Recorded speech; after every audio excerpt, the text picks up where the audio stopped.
This happened when I was with my girlfriend and we were out on a vacation trip. We had booked a winter lodge in a remote tundra forest to enjoy the chilly winters in a classic wooden cabin.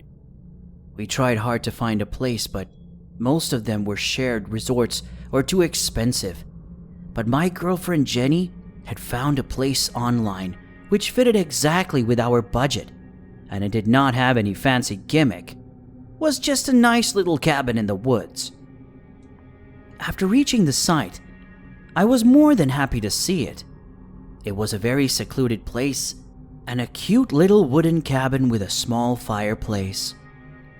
The only thing that stood out as odd was the proprietor of the cabin. He didn't seem like a bad guy, but he was incredibly awkward. We didn't mind though.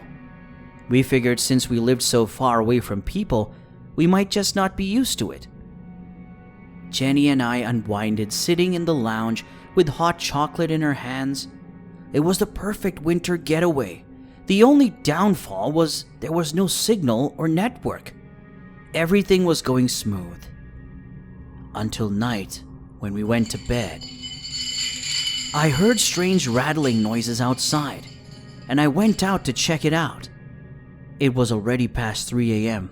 in the morning, and Jenny was fast asleep. As I checked out, I was horrified at what I had seen.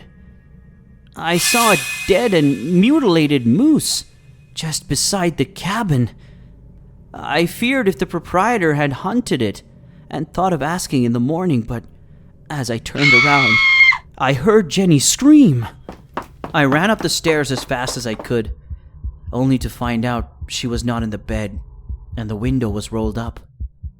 My heart stopped beating for a second when I saw a trail of blood leading to the window, and I quickly followed it. As I did, I felt a hand push me down into the snow. My feet instantly went numb, but I found my footing and saw Jenny crying and lying down on the snow in a pool of blood.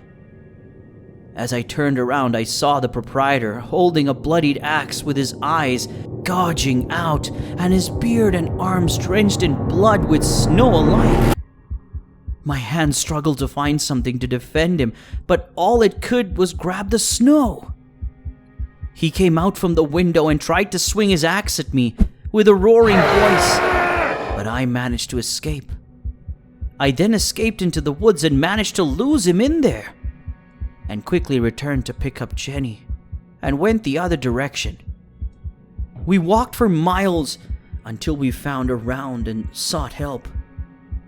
When the police arrived, they didn't quite believe me, saying that the cabin had been abandoned for years since an old man who used to live there went mad and killed his child with an axe. I was in shock and went with them to check the place out.